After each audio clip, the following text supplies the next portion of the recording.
Long ago, when the world was bright and full of stories, an evil wizard gained the power to touch the face of God. Narrativa, goddess of stories and weaver of our world, banished him to the void, but not before he stole a piece of her divine essence. With this newfound power, the wizard lay a dread curse upon all the world, the Glyph Purge, which struck from the minds of all mortals the knowledge of how to read and write. Now, all that stand between the Isle of Meosha and an age of endless ignorance are the bards, who tell stories of distant lands, exotic creatures, and brave heroes. This is one such tale. Hey there, hello, and welcome to Challenge Rating Zero, the latest and greatest Dungeons & Dragons podcast to hit the internet airwaves. I am Sam, your Dungeon Master. Almost forgot my name there for a second. That would have been embarrassing. I am joined, as always, by my friends and adventuring companions. Hi, this is Brian. I play Hector the Gatekeeper.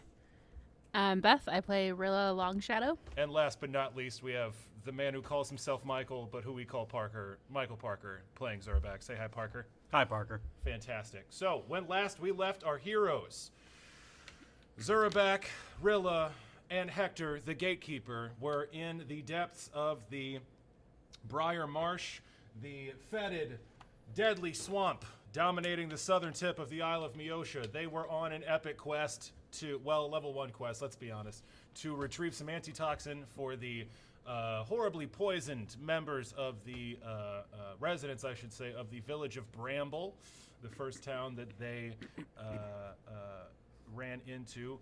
On their quest to retrieve some antitoxin from the Circle of the Serpent, the druid circle that Zurback hails from, they came across an ambush.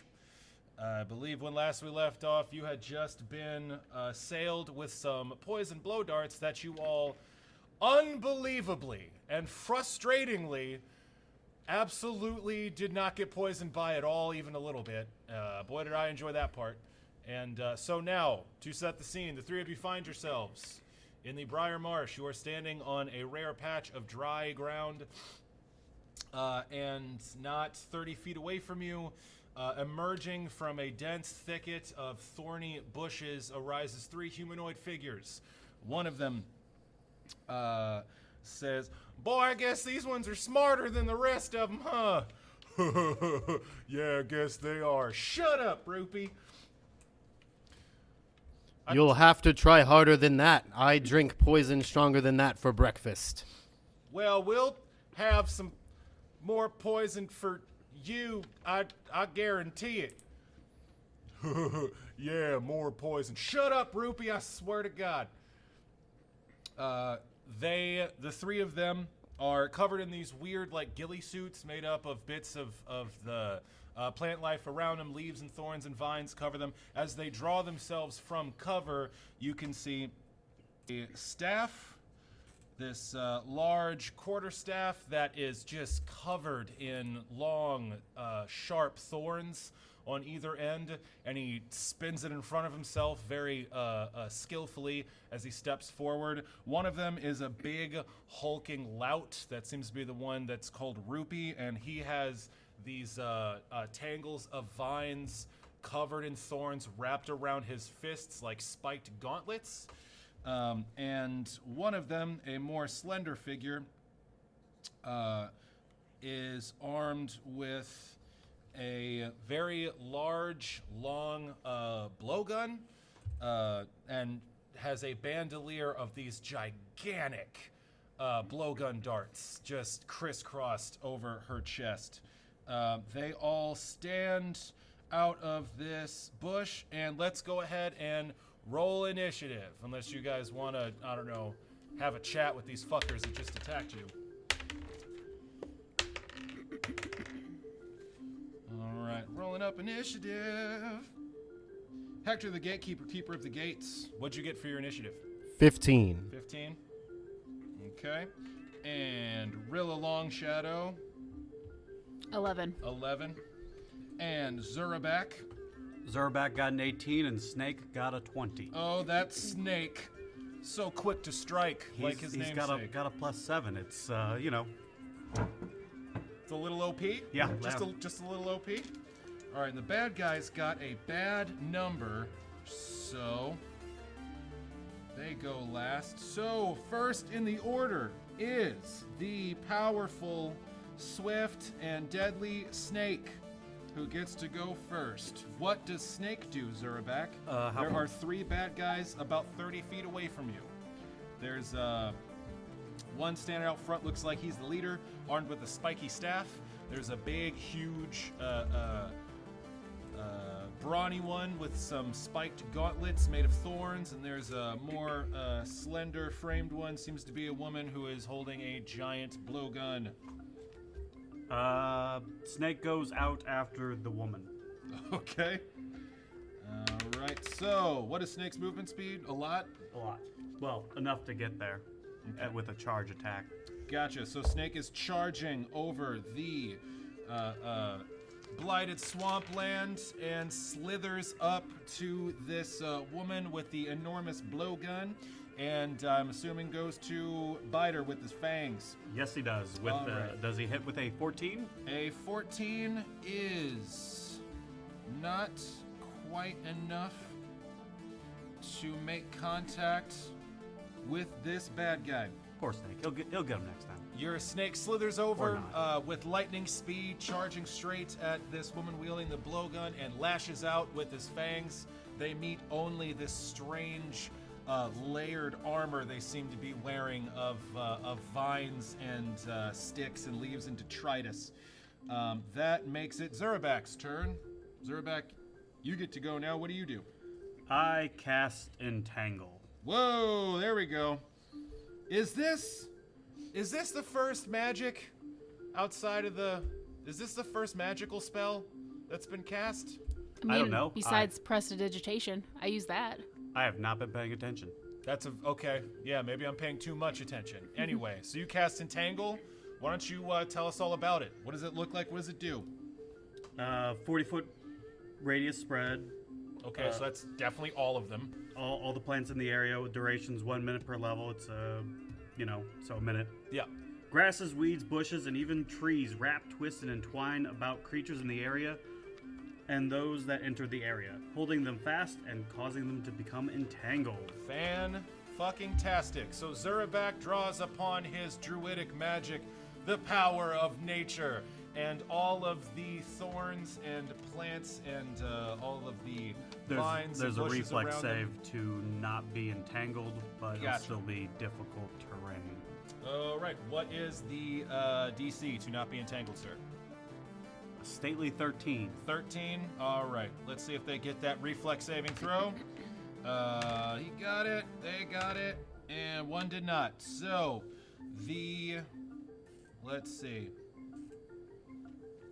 The lady with the blowgun did not get the saving throw and is entangled. The other ones are able to shake off the worst of these grasping vines and roots and are able to keep their feet, but they are still in difficult terrain, which is going to make their movement a lot harder. And if they're still in it on my turn, it tries to entangle them again. Fan-fucking-tastic. Excellent. Alrighty, so you raise your hands and a swath of this underbrush just rears up and snatches at all of these motherfuckers, and that is your turn. Hector the Gatekeeper, keeper of the gates. There's 3 bad guys. The terrain underneath them is turned into wild, whipping, snaring plants. Well, they were already plants, but now they're whipping and snaring. What do you do? Haha! Great work, Snake Man. I run to the edge of the entangle zone, and I throw an axe at the woman with the ranged weapon. Okay, wow, you guys really hate Blowgun Woman. All right. She's mean. She started it. She Alright. really did. So you you throw How your far away hatchet- is she from me once I get to the edge? Like 20 feet. Okay. So Hector the Gatekeeper rushes over to the very edge of this entangling swath of plants and hurls a hatchet. And what do you get on your attack roll? 18. 18 is definitely enough to hit. Roll damage, sir. Your axe spins end over end, crashing into this woman. The guy with the staff says, "Hey, now, y'all leave Zanny alone. Quit picking on my sister." Yeah, quit picking on his sister. Shut up, Rupee. That would be max damage, which is 10 points of damage. Oh, Lord. Lordy Lou. All right. So Hector heaves a hatchet which tumbles end over end, and you smash right into the shoulder of this poor beleaguered woman. This blood flows freely from the giant gash you've put in her shoulder. She cries out, ah! One of her bandoliers falls off of her chest. She is not happy at all. That brings us to Rilla Longshadow. What do you do? I cast Mage Armor on myself. Fan-fucking-tastic. All right, so what does Mage Armor do for the listeners at home? Mage Armor gives me a +4 to AC for an hour, which is good because as a sorcerer, I can't wear armor. So I go Fantastic. from an AC of 13 to 17, Nice. which is nice. And I shout, if you'd quit picking on us, maybe we won't have to pick on your wife. Oh, a hillbilly burn. Lovely. How'd you know we were married? Come on now. Yeah, married. Shut up, Rupee. All right, so Rilla, that is your turn to take your action. I like Rupee. I feel bad for Rupee. Can we keep him? Rilla, you take your action to cast Mage Armor. And what does that look like? Is it... I always imagine Mage Armor just kind of looks like an outline of armor for a second, but all like glittery and visible, and then it just fades and you can't see it anymore. Bitchin'. Awesome. So you surround yourself with armor made of arcane magics born into you. That would make it the bad guy's turn. Thank goodness. I thought they'd never get to go. So, does your entangle do anything on their turn, or is it on your turn? On my turn, they try to get re-entangled. To escape it for his wife, it's a strength check of 20 or an escape artist of 20. Holy crow. That is difficult. All right, so the guy with the staff... And that's a full round action. Gotcha. So the gentleman with the staff who's standing out front says, I'm going to tear y'all to pieces or my name ain't Gil. And he runs forward with his quarterstaff to Hector, who is the closest. He has to take his whole turn to get out of the fucking entangling brush, but he's out of the zone now, and he's holding his quarterstaff defensively in front of him, staring daggers at old Hector. Rupee, the gigantic hulking brute, says, his name's not Gil. Wait. Shut up, Rupee, come on! And Rupee follows suit, and he charges straight forward, ignoring Hector and running directly at Zurabak, who is still quite a bit away. He charges, taking a double move, getting out of this underbrush, and tries to smash a big old spike fist into your face. Let's see how he does. Does a 19 hit your armor class, Zurabak the Druid? Yes. All right, so this big old meaty fist covered in spiked vines smashes into the side of your head. You take 4 points of damage from the spiked gauntlet. Blood trickles from your wounds. He says, gotcha. And then it is Zenny's turn, the female with the blowgun. Boy, is she having a bad time.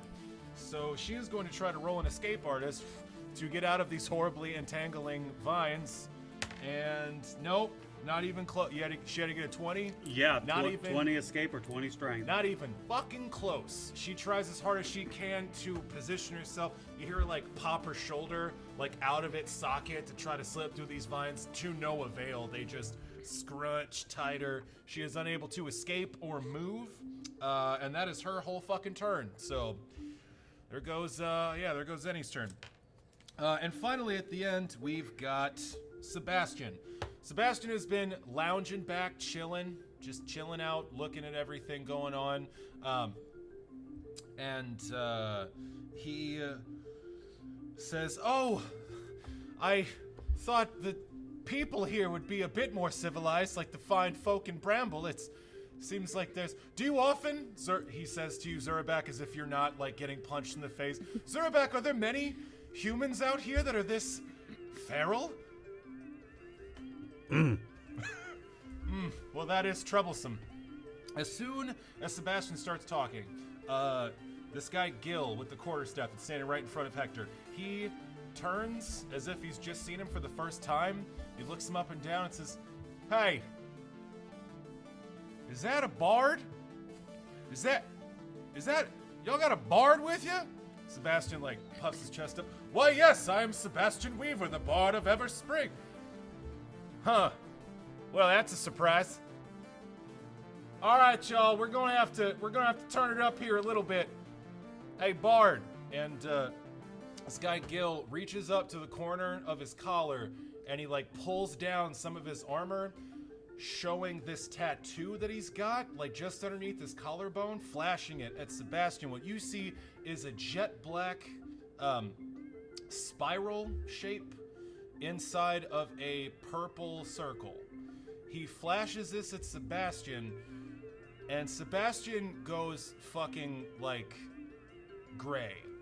All of his. Well, he was already rather white from all the blood loss. Yeah, no, he lost a couple colors. Yeah, Sebastian loses all of his composure, all of his like polite curiosity's gone, and his face, this tiny gnome's face, just twists into this snarl of rage, and he screams out surprisingly loud, "Children of the Void, your false god shall not inherit this earth!"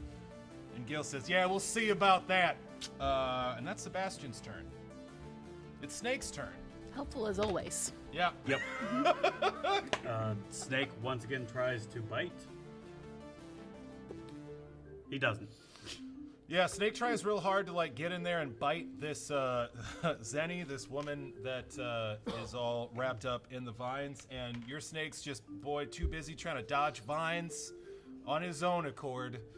He tries to bite this woman, and one of these grasping vines just like kind of slaps his face out of the way on accident. Zurabak, it is your turn.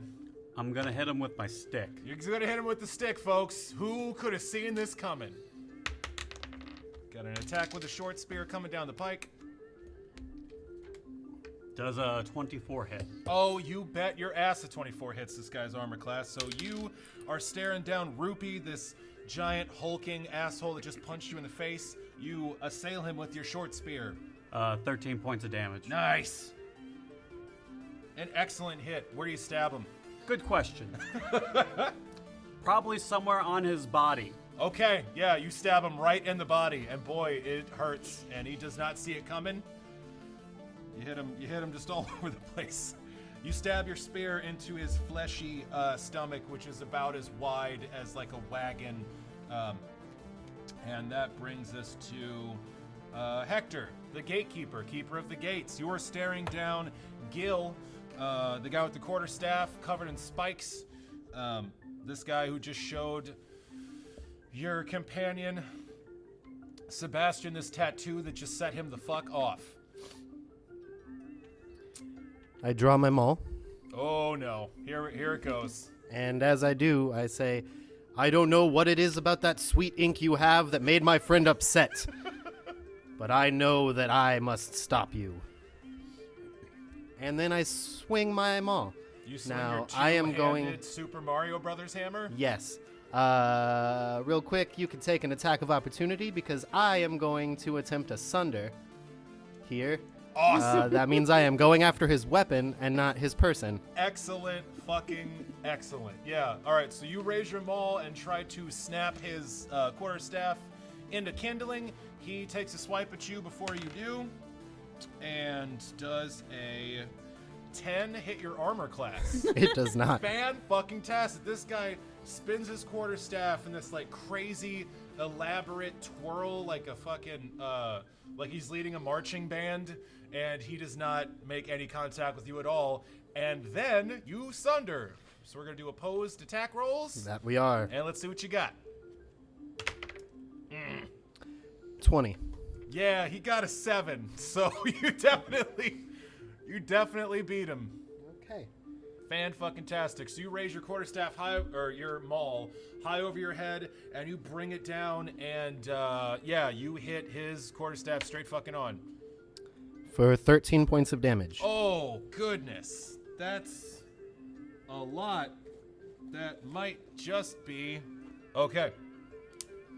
Yeah, you almost completely destroy this dude's quarterstaff. You bring your maul down on it and smash it, and this thing like bends horribly and cracks and splinters under the weight of your maul, and you don't break all the way through it, but this dude's holding like a fucking angle. Like it's 90 degrees where it once was completely straight. You've wrecked this dude's shit pretty Nice excellently. stick.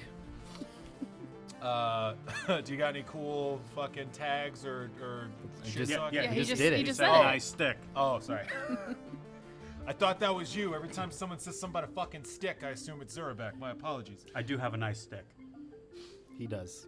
Rilla Long Shadow. There's still 3 enemies. One is super, super tied up, and 2 are engaging your friends in combat.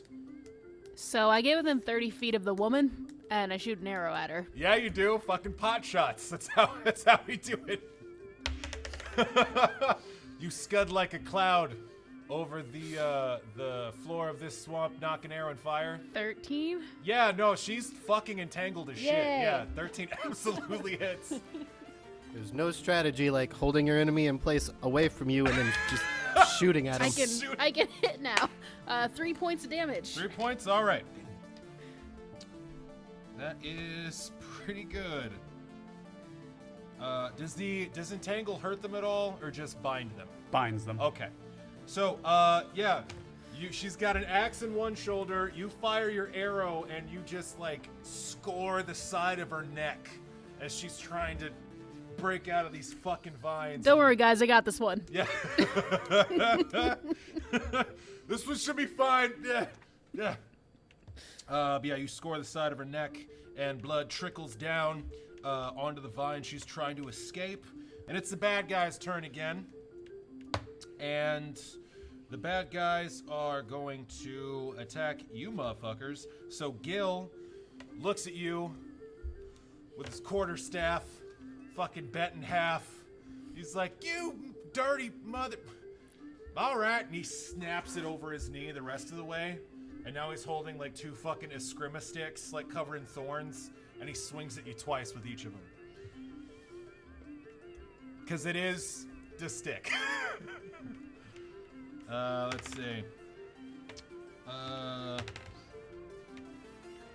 So I got a 13 and a 16. Those are both hits. 13 hits you? Yeah. What is your armor class? 13. Okay. Well, asked and answered. All right. Damn. So, yeah, this guy swings at you twice with these spiny. I'm not hard to sticks. hit. I just Mine's am 13. formidable. I'm the sorcerer. I just figured. All your armor classes are fucking bunk. Like, you guys need to. Anyway, so this guy comes at you, and you take 4 points of damage from the first one slashing at you, and 2 points of damage from the second one. So 2 hits, both scoring into your hide. And Gil, who slashes at you, Hector, with these bits of his ruined staff, which does less damage, by the way, so that wasn't completely wasted. Those bits are doing way less damage. Says, "Rupee, forget that, Snake Man. Take out the bard. Kill the bard." Rupee says, "Okay." And he's going to turn completely away from you, Zurabak, and step over to Sebastian and swing on him, opening himself up to attack of opportunity. Yeah, I guess I'll take it. Oh, I sure hope so. Does a 20 altogether hit? Oh boy, it sure does. This guy, this Rupee, this giant hulking asshole turns away from you and starts making his way towards Sebastian, who is cowering, and, well, actually, who's like bristling with rage at the moment. How much damage? 12. 12 points of damage. Ooh, boy. That's a hit, huh?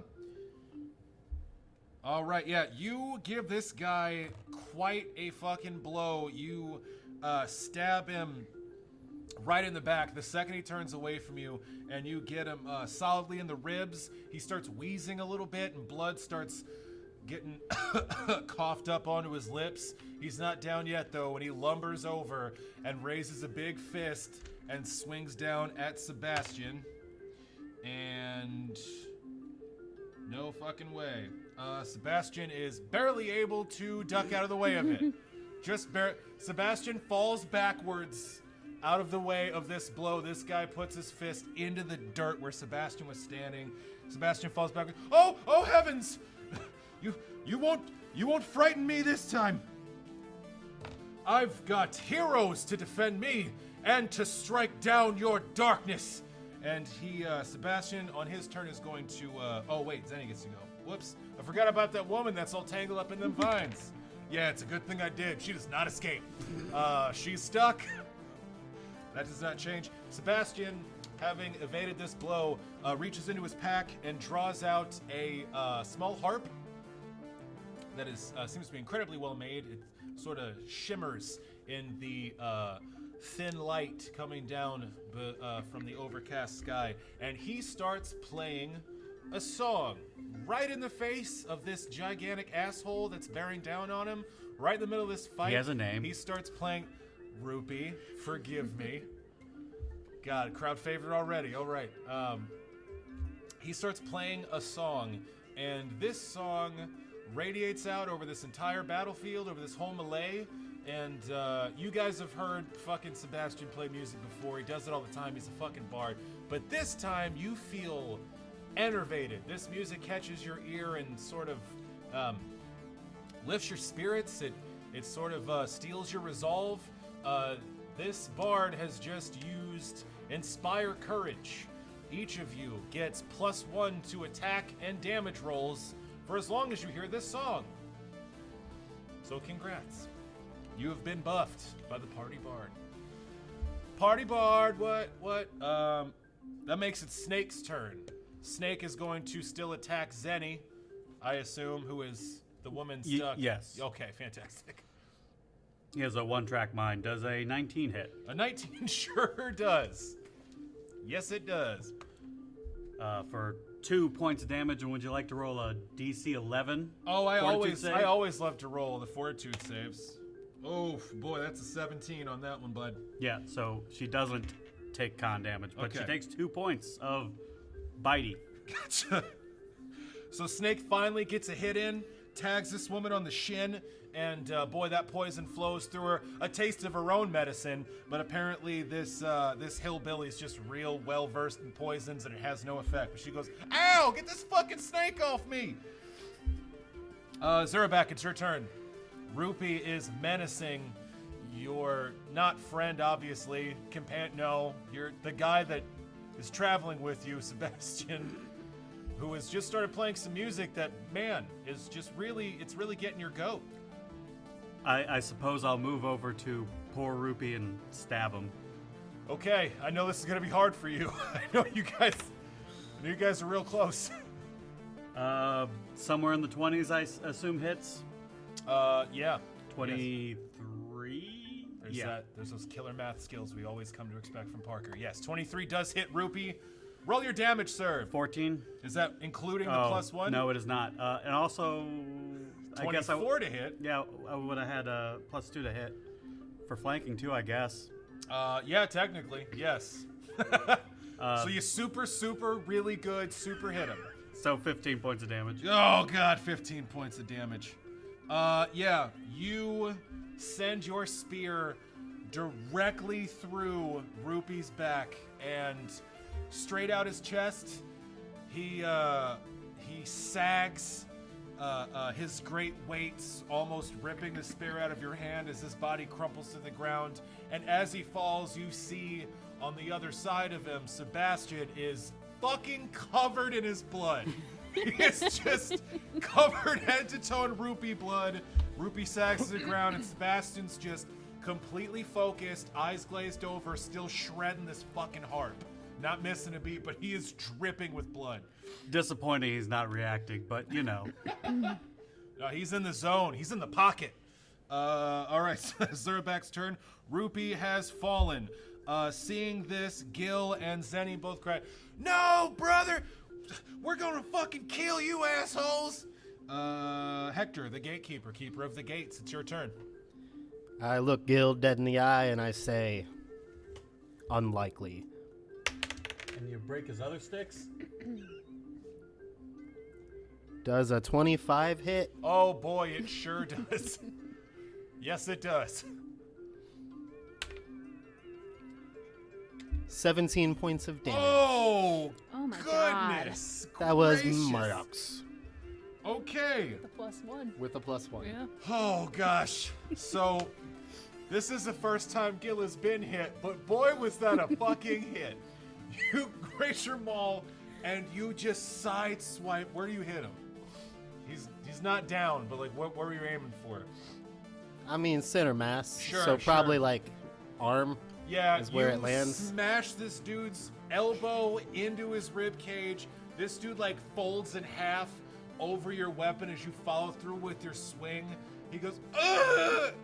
Like all the wind escapes him as he bows to the side, and he just, oh fuck, oh, by the darkness of the void, God damn it, that hurt. Oh fuck. Then it's then it is he is very badly wounded, but not quite dead. It is Rilla Longshadow's turn. Going after that lady. Still taking pot shots at poor Zenny. Oh, I rolled a 3, so that's a 7. With the +1. Yep. Not that it would matter. Yeah, unfortunately, that's just even entangled. She's still got a little. I just don't seem to have the ability to use my longbow now that I'm out in the world. You know? Yeah, well, I mean, there's a lot of new experiences, new locales and environments. It's all that swamp, not wind. Yeah. Yeah. The air is heavy. Yeah. So yeah, unfortunately, you do miss your target on this one. But she's crafty, man. She's squirming in there. She's trying to get free. That makes it the bad guy's turn. Gil is going to reach into his belt and pull out a knife. And he's going to turn completely away from you and say, "For the stricken!" and throw this thing at Sebastian. These guys just fucking hate bards. So attack of opportunity? Yeah. He's using a ranged weapon right in front of you. Yep. Does Sebastian have soft cover from Ruby? Yes, he does. There's a mountain of man right in front of him. Does a 19 hit? Oh, you bet your fucking ass it does.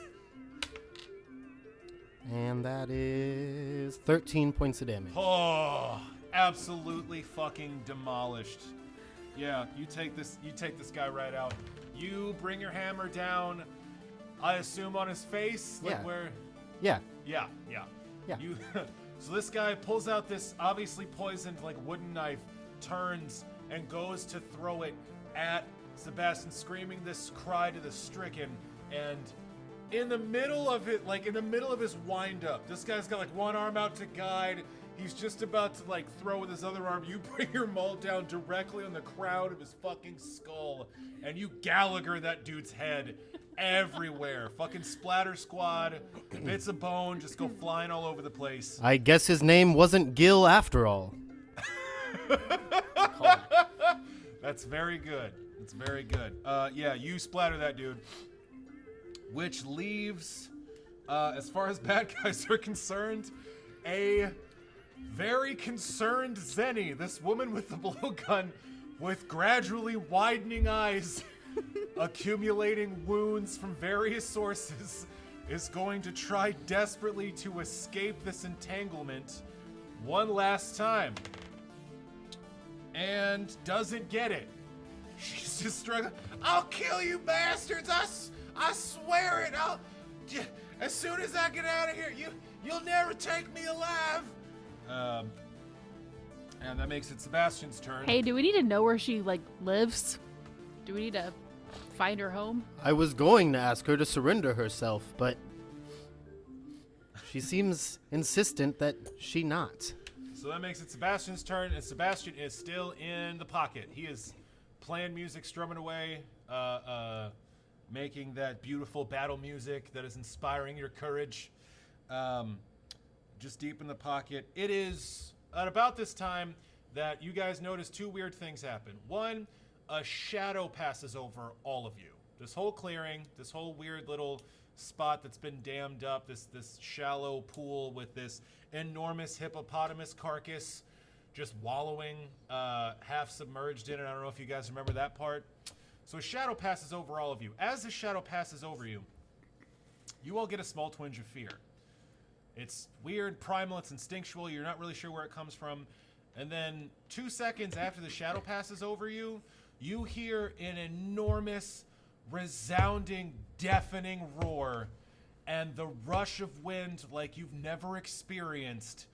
And the ground shakes as a green dragon, 40 feet long, 100 feet from wingtip to wingtip, touches down in this clearing on top of this hippo carcass. Its gigantic talons, each as long as great swords, pierce into the fatty flesh of this hippo's hide, and it stands perched atop it, sinking it deeper into this shallow bog it's in. And at the end of its sinuous neck, its enormous fanged and horned head with this gigantic frill running down it looms over all of you the size of a wagon. Its eyes with giant slits radiating this brilliant, virulent green take all of you in for just a second, and your fucking blood runs cold. And then it swishes its head away, snaps its wings down in an enormous blast of wind, and flies off carrying this hippo carcass with it. And then it's Snake's turn. What does Snake do? Well, I'm gonna assume Snake's gonna still continue to bite the crap out of her. Yeah, Zenny's like, what the fuck? Did y'all see? Am I tripping on swamp gas? Did y'all see that too? Ow, fuck. I guess he also would hear the song, I suppose. Yeah. So a 21. Yes, the 21 does hit this poor entangled woman. For 1 point of damage. 1 point of damage. +1, right? Oh, so he actually gets a dice roll then. 2 points of 2 damage. points Yeah. of damage. Oh boy. He's a D4 -1. Cool. You want to roll me that fortitude save versus Yes, poison? I would. Well, got a 20 on that one. Yeah. Not on the escape artist, but on that poison save. Ooh, we got it. All right, so do a little more damage to her. This woman is on her last fucking legs.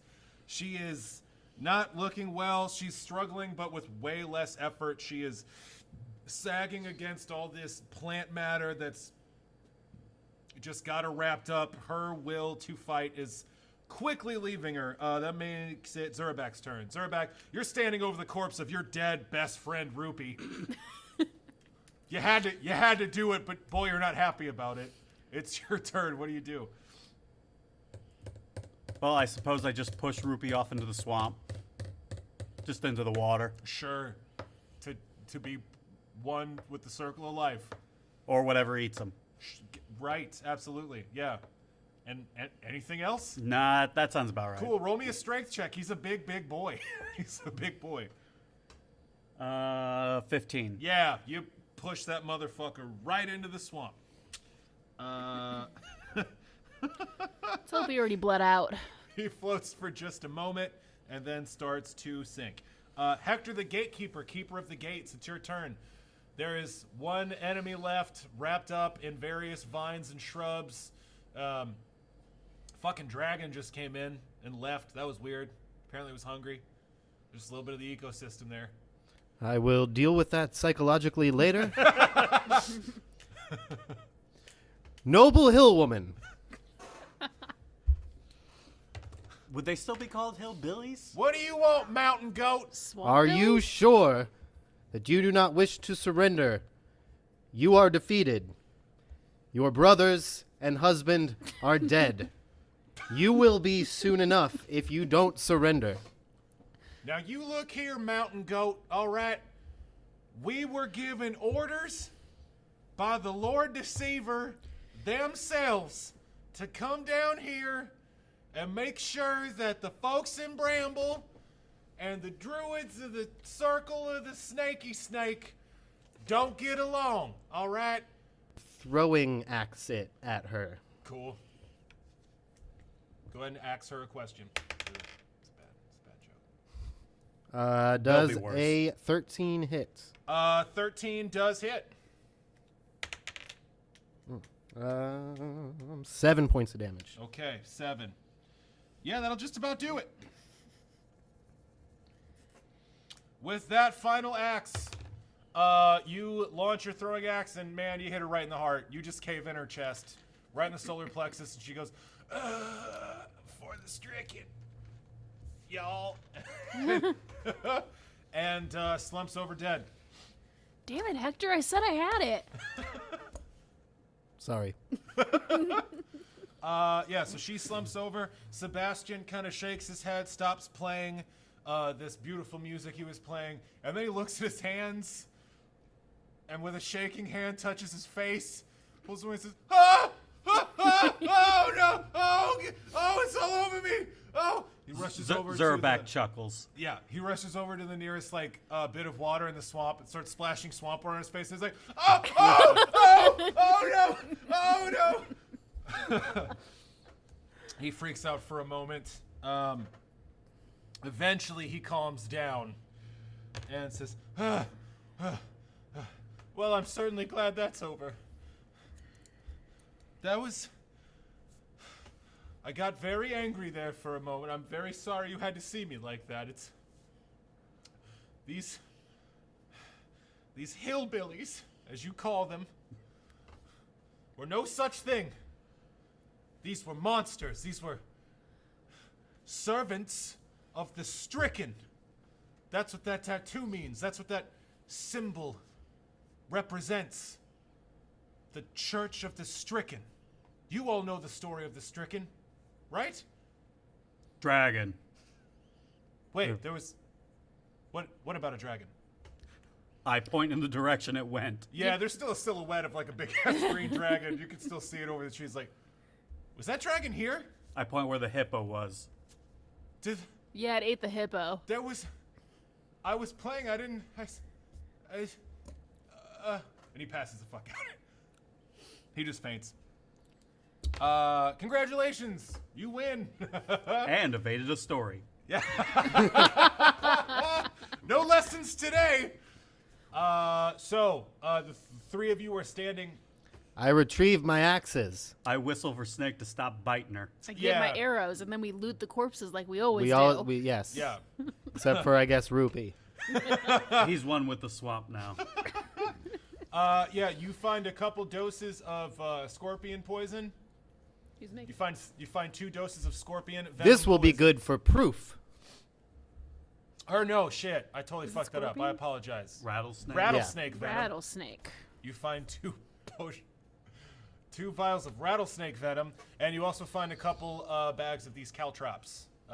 These weirdly designed caltrops with 2 prongs. Is a that couple look like 2, snake bites. just to confirm. 2 bags of caltrops. 2 bags of caltrops, yes. Almost Okay. like they each had one? Yes, almost like. Just making Yeah, sure. yeah. I mean, also if you These want, you will find- also be good for proof. We'd also have a fancy stick. Yeah. Oh, I guess we can have 2 fancy sticks. You find Well, 2... shattered, splintered sticks. Yeah, you find 2 clubs if you want them, and you find 1 blowgun. I and, throw the 5 pathetic blowgun sticks into the swamp. They're one with the swamp now.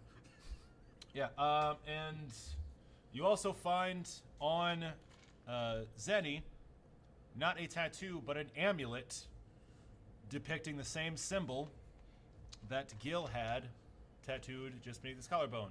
It is a... I mean, he still has it. Well, his corpse does. Yes. It is a For now. simple wooden symbol. It's a circle. Until I push him into the swamp. You loot the corpses. Zerback, you get the lay of the land. You guys are right outside of the territory of the Circle of the Serpent. You guys are nearly there. You got maybe like 5 more hours of travel. The rest of it overland before you get to the guarded territory of your Druid Circle. What do you guys do? Throw Gil in the swamp. Okay. Try and wake up Sebastian. Okay. I think I'm just gonna let the wife sisters stay just tangled up over there. Okay. Sister wife. Yeah, you didn't want to say sister wife?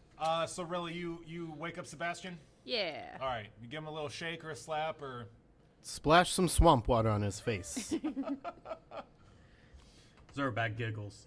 Yeah. So you give him a little jostle and he... Oh, I'm having the worst time ever. Oh, well, okay, so... Hey, what's this? And I show him the amulet. Ah! Oh! Oh! Evil! He slaps at it. Zurbag lets out a mighty guffaw. That symbol represents the stricken. The stricken is the name that us bards and all the followers of the goddess Narrativa gave to the evil wizard that cast the glyph purge. The person responsible for the very thing we are trying to end, the person who stole from all mortals the ability to read and write, who destroyed the craft of wizardry and annihilated the ability of all cultures to store vast amounts of knowledge outside of our brains. That is the stricken. And unfortunately, there are those who worship the stricken. That is the symbol that they bear. As some feel that the glyph purge was a wonderful thing, and that the stricken did not go far enough. They tried to keep everyone ignorant, keep everyone separate, turn us against each other. They spread strife and deception everywhere they go. They are the cult of the stricken. That's officially what they are called, though I refer to them as the children of the void because that is all that they worship. The space beyond reality where the stricken resides. They are the sworn enemies of the Church of the Lady Narrativa and of bards. We don't get on well. The fact that they've gotten this far south and that they are so immersed in such remote settlements does not bode well for our mission, ending this curse. But that's all for another time. We have a duty to cure the poor poisoned trackers of Bramble. Let us away, onward to the circle of the serpent. Oh. Zurbak, do you lead your companions? Yes. All right. Then we will end there with you all trekking farther into the swamps to cross the final length of swamp into the circle of the serpent.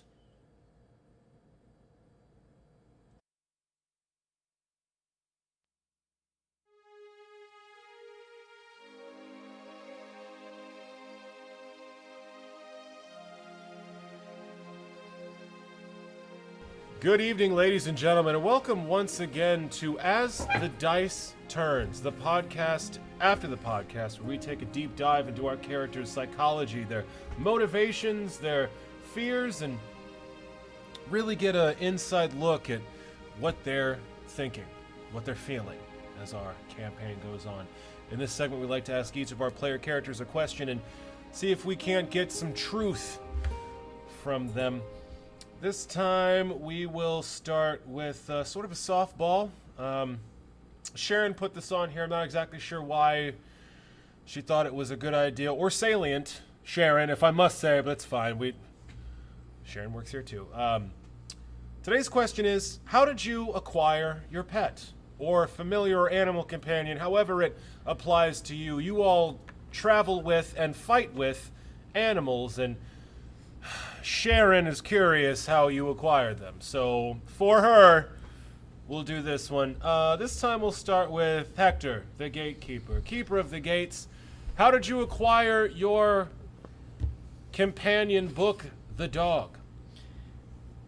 Well, you see, first of all, these are really nice microphones. I just want to say that. Thank you. We do our best. Sharon actually picked them out, which is why we do things like this. Sharon, you're welcome. She does good work. Anyway, when I was a small boy, one of the members of our tribe bred dogs. They're good companions for traveling, and my father got us a dog. Two of them, actually. A boy dog and a girl dog. And they were my best friends.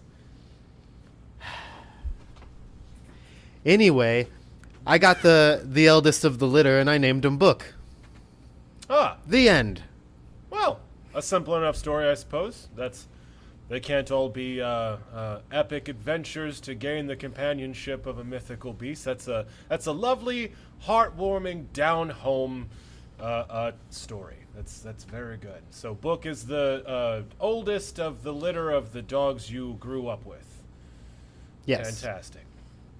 Well, simple enough. Asked and answered. Thank you, Hector the Gatekeeper. Always a pleasure. Rilla Longshadow. Your companion is, let me check my notes here, Rutherfur B. Hayes? Yes. The cat, which I assume is some sort of reference. I don't understand it, but Rutherfur B. Hayes. It's just his full name.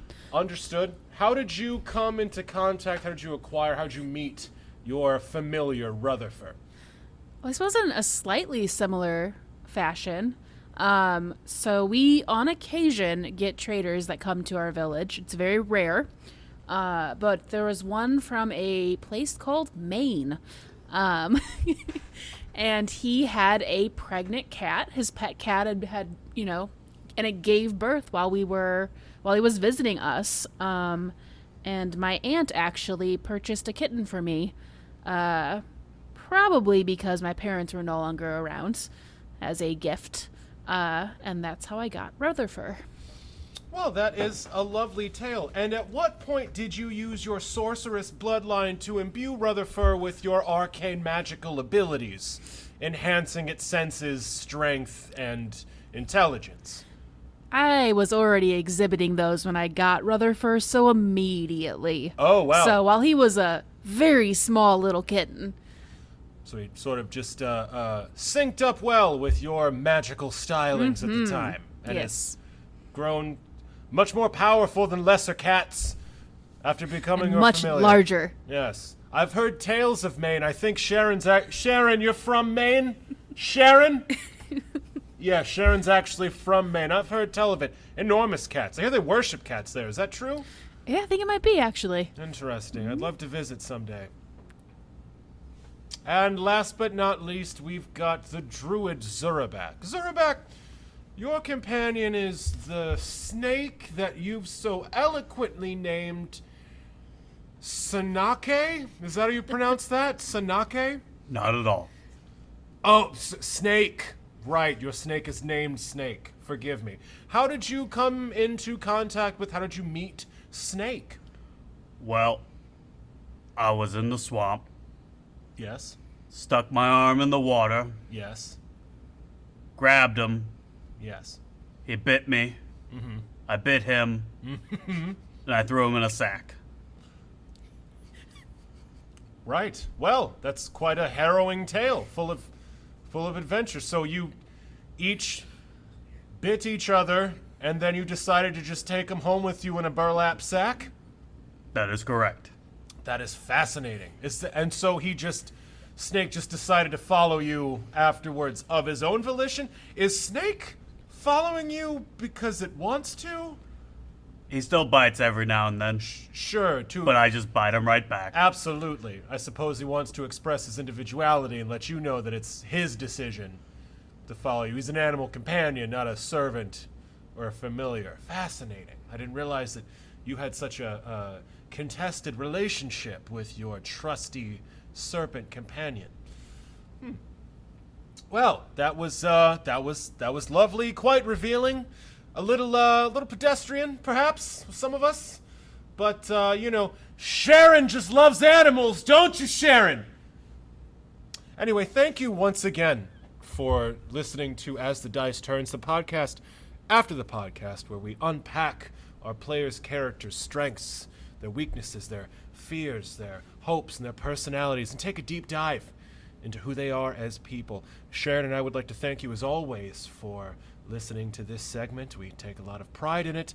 And until next time, keep those dice turning.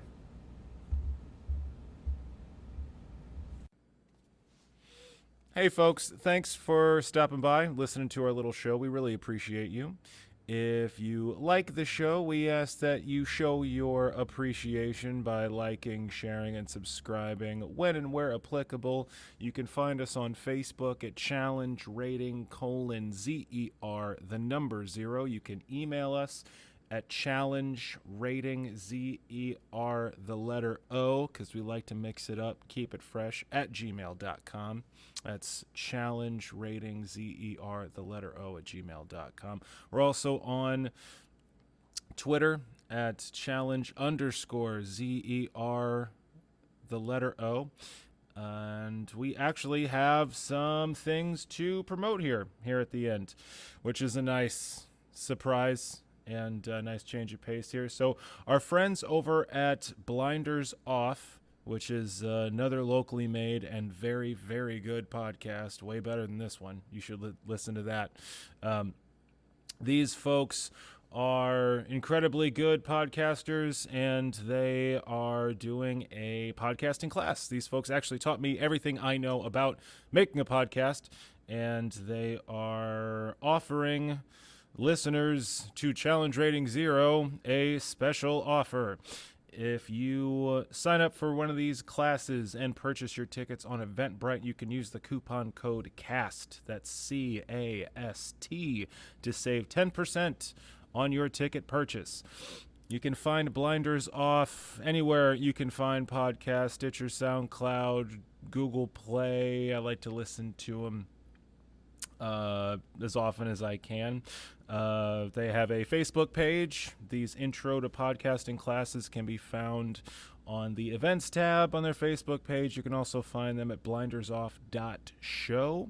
Again, Blinders Off Podcast, offering these lovely introduction to podcasting classes where you can come on in, sit down, and they'll run you through the lovely art of podcasting. You can save 10% on your tickets through Eventbrite with the coupon code CAST. That's C-A-S-T. A couple other things to plug.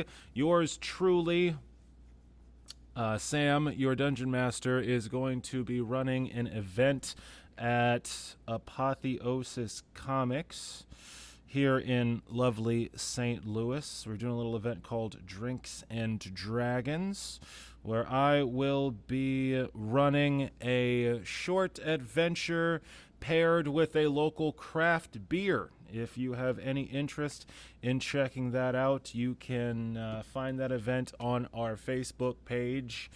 It's Challenge Rating :ZER, the number 0. That's Drinks and Dragons. That's going to be happening. Let me make sure I got this right here. It's going to be August 23rd. Also, here at Game Haven, STL, where we record our little show in lovely Overland, Missouri, I am running my usual Saturday Learn D&D event. I bring all the supplies and materials you need to learn how to play this lovely game that we're so passionate about. If you swing on by Game Haven STL in Overland, Missouri, you can treat yourself to my dulcet tones in person and learn how to play D&D. It is kid-friendly, all materials are provided, and it is a lovely service that I like to provide to the nerd community. I also run these classes out of Apotheosis Comics every other Sunday. If you want more information, you can go to Parker. What's the website for Game Haven? Fuck if he knows, folks.